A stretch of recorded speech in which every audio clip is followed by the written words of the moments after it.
Bigger is not always better. The world's largest passenger plane struggles to compete with smaller, more efficient models. Plus, from hero to zero growth that is, Europe's biggest economy, Germany, just about manages to dodge recession. We look at some of the reasons why. And stocks, well, they await progress on US-China trade talks, and oil prices continue to climb, while the dollar holds around 2-month highs. And it is, of course, Valentine's Day. There will be, I'm sure, a few corks popped, but what does it take to produce a quality sparkling wine from scratch? We'll find out. And today we want to know, passengers and pilots may love the Super Jumbo, but as we've just heard from 2021, no more new A380. So will you miss it? Do you enjoy travelling on it? Let us know. Use the hashtag #BBCBizLive.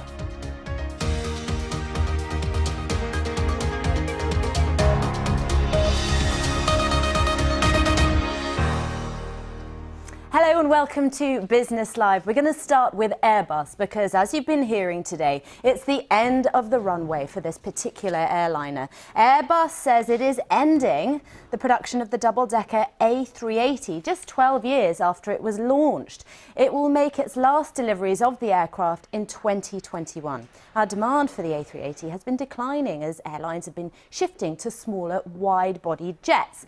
Now, the decision comes after Emirates, the Super Jumbo's biggest customer, cut back on its orders from 162 to just 123 aircraft. Ben. Well, Simon Callow is travel editor of The Independent and joins us now. Good to see you, Simon. So when they write the memoirs of the A380, will it go down as a success or a failure, do you think?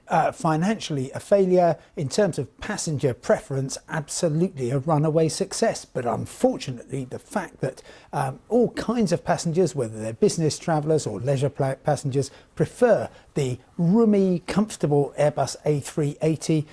The economics simply don't stack up for airlines. And once Emirates, which is by far the biggest customer for the jet, buying about half of them, says, actually, we're going to downsize to Airbus A330s and Airbus A350s, the game was really up for Airbus.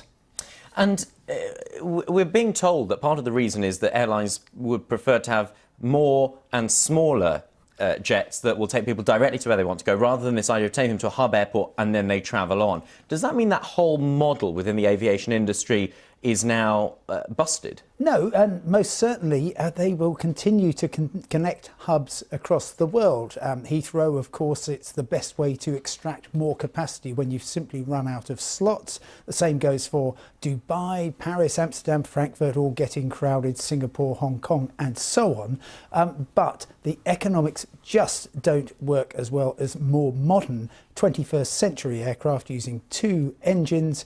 You haven't got the same investment in ground infrastructure, and ultimately there aren't that many routes where you can guarantee day in, day out to fill 500 seats on average. And if you take the world's most prestigious, the biggest intercontinental air route, which is London to New York, there is a grand total of no Airbus A380s on that route. There's dozens of other planes, from 757s to Boeing 787s, but there's simply no appetite for the A380 because business travellers, who kind of underwrite that whole operation, want frequency above comfort.